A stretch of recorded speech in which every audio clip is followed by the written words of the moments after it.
dernière réunion publique dans le cadre de l'élaboration du PLU.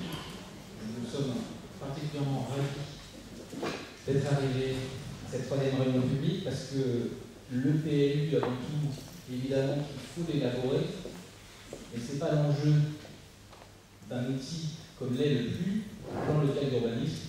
L'enjeu, c'est de le mettre en œuvre. Et c'est pour ça on est très content de le terminer. Il va être arrêté lors du prochain conseil municipal du 7 octobre. On va pouvoir après, le 18 novembre, et on va pouvoir après dérouler les dernières étapes et on espère qu'il sera directement applicable à partir de juin.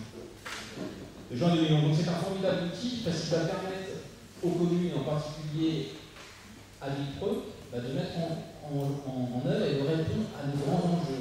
Les enjeux que vous avez présentés lors des dernières réunions publiques, c'est vraiment des grands enjeux qui concernent à la fois le développement d'une ville comme la nôtre, une ville de 10 000 habitants au XXIe siècle, c'est très important, et répondre à des enjeux au niveau de l'environnement, bien évidemment, du développement, des mutations des bâtiments existants, de la circulation, de la voirie, etc. C'est particulièrement important. Et puis le PLU permet également de répondre à nos obligations. On va en reparler évidemment. Les obligations que l'État nous demande de suivre, en particulier sur les logements sociaux, la loi SRU, et puis l'accueil des gens du voyage également, c'est quelque chose de très important. Vous voyez, c'est un outil au service d'une commune, au service de l'intérêt général. Et je crois que c'est quelque chose qu'il faut toujours garder en tête parce que ce soir, il faudra garder à l'esprit qu'un plan local d'urbanisme, il a été conçu dans l'intérêt général, c'est ce qu'on demande bien évidemment à une municipalité. Et si souvent, le plan local d'urbanisme, il y a une atmosphère un peu particulière, on les met dans un climat passionnel, tout simplement parce qu'on confronte souvent, et à tort, mais c'est relativement légitime quand on y pense, l'intérêt général aux intérêts particuliers.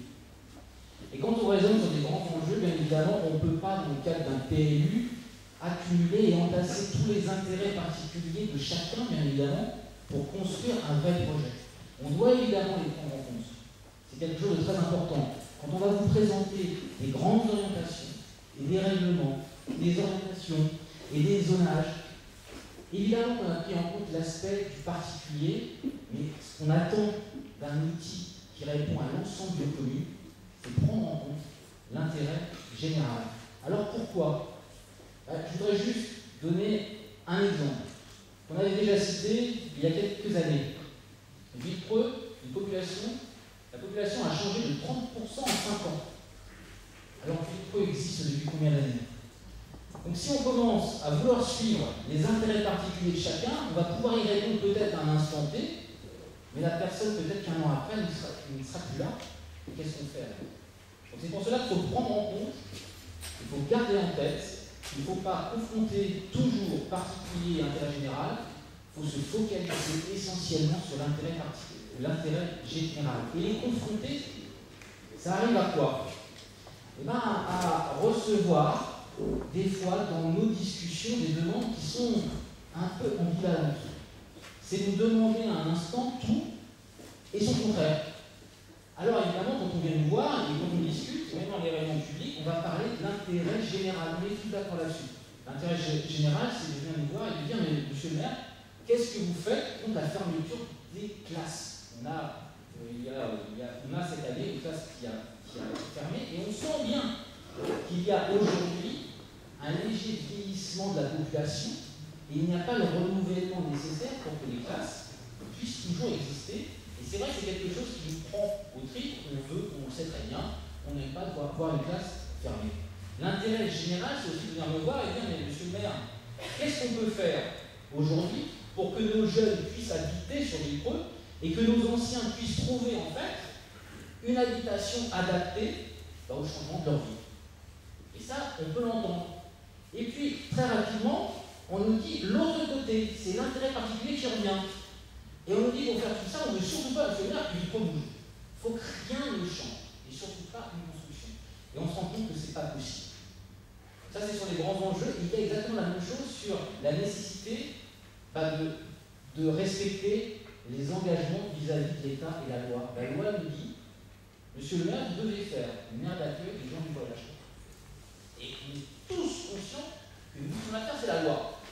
Et la chose qu'on nous demande aussi à l'équipe municipale, c'est de respecter la loi, bien évidemment. Mais on nous dit, surtout, cette aire d'accueil, je suis totalement pour, mais vous ne la mettez pas près de chez moi. J'en ai d'avis, bien évidemment. Mais ce qui fait que si chacun ici, vous habitez sûrement dans différents quartiers vitreux, raisonne de la même façon, qu'est-ce qu'on fait? Pareil pour les logements sociaux, on est tous d'accord, le pouvoir d'achat chute, c'est de plus en plus dur, il faut aider les gens, leur permettre d'accéder à un logement. Donc on est tous d'accord, il faut 20% de logements sociaux. Et on a encore cette image que les logements sociaux, c'est des grands tours. Alors on veut des logements qui sont très très loin, et très très loin. Et c'est tout pour ça l'intérêt général par rapport à l'intérêt particulier qui nous fait avoir peur. Et dans le cadre d'un plan local d'urbanisme, ce qui crée aussi de la tension, c'est qu'on a peur. On croit toujours que ce qui va être fait, c'est contre soi. Il ne faut pas avoir peur. Il faut se dire que ce qui est fait, c'est essentiellement pour la ville. Et si on veut tous avancer pour la ville, il n'y a pas de raison d'avoir peur. Si on a peur, on se recroqueville. On a peur de tout. On peut avoir peur pour une bonne raison. Et puis il y a cet irrationnel qui fait que devant quelque chose qu'on ne connaît pas, on se dit ça va être pire. Alors j'ai une petite anecdote là-dessus. En 1995, il y avait un vrai projet de la fameuse ZAC qui a été à l'intérieur, au centre de la campagne des élections municipales de 1995. Parce qu'il y a eu, on a voulu jouer sur ce sentiment de peur. Attention, il y a un projet, ça va être l'urbanisation, ça va être contre l'environnement. Qu'est-ce qui s'est passé? Les gens ont eu peur, et en particulier les gens qui habitent toute cette zone-là, et bien évidemment qu'ils ont eu peur. Et ça fait partie d'une des raisons pourquoi l'équipe de 1995 n'a pas été reconduite. Et on a vu ce que ça a donné. Il y a des choses qui ne vont pas, il y a des choses qui vont. Et maintenant, qu'est-ce qu'on remarque? On remarque que le quartier qui a émergé, il est pas si mal, on s'y plaît. Et ce qui fait que les gens maintenant qui avaient vu sur ce nouveau quartier n'ont plus peur. Et les gens de Trianon, qui étaient la cause de la peur, maintenant ils ont peur. Parce qu'ils se disent, mais qu'est-ce qu'il va y avoir encore derrière? Mais arrêtez d'avoir peur. Ce qui est fait dans le cadre d'un plan local d'urbanisme, c'est pas pour faire peur, c'est fait pour qu'on développe Saint-Clément-Villepreux d'une manière harmonieuse, en respectant nos engagements avec des vrais enjeux, en particulier environnementaux.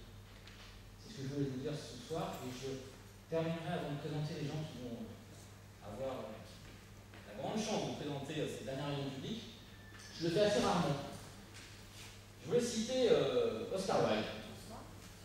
Bonsoir. Je vais citer Oscar Wilde. J'ai eu au sein de mon entreprise une formation également sur l'écoute. Quelque chose de tout le monde. On souhaite progresser. C'est vrai qu'on se dit, là, je n'ai pas le temps, j'ai toujours envie de donner mes arguments sans prendre le temps. Et Oscar Wilde disait quelque chose, je pense, pour ceux qui étaient présents à la dernière réunion publique, avant l'été, c'est exactement une phrase qu'il faut garder en tête. Et ce soir, j'espère qu'on la gardera tous en tête. Oscar Wilde disait que les hommes ne savaient plus écouter, alors ils jugeaient. Alors je pense qu'on va tous prouver, j'espère ce soir, dans le plus grand respect de chacun, qu'on peut écouter jusqu'au bout la présentation du plan local d'urbanisme, et bien évidemment par la suite, nous répondrons à vos questions à la fin, et puis avec tous les arguments, là vous serez évidemment à même du sujet, mais après savoir écouter. Alors avec moi, je voulais présenter les acteurs qui ont participé. Je voulais remercier également tous les habitants, en particulier ceux de la commission de l'urbanisme, qui ont travaillé, je sais, à l'élaboration, il y a eu beaucoup de concertation. Je voulais vous présenter Madame Sévin et Madame Roland du cabinet Roland qui nous ont aidés, vous savez, tous les présents à l'élaboration du plan local d'urbanisme. Madame Zoubiri, responsable du service urbanisme, qui a été rejoint depuis peu par Madame Castagnier.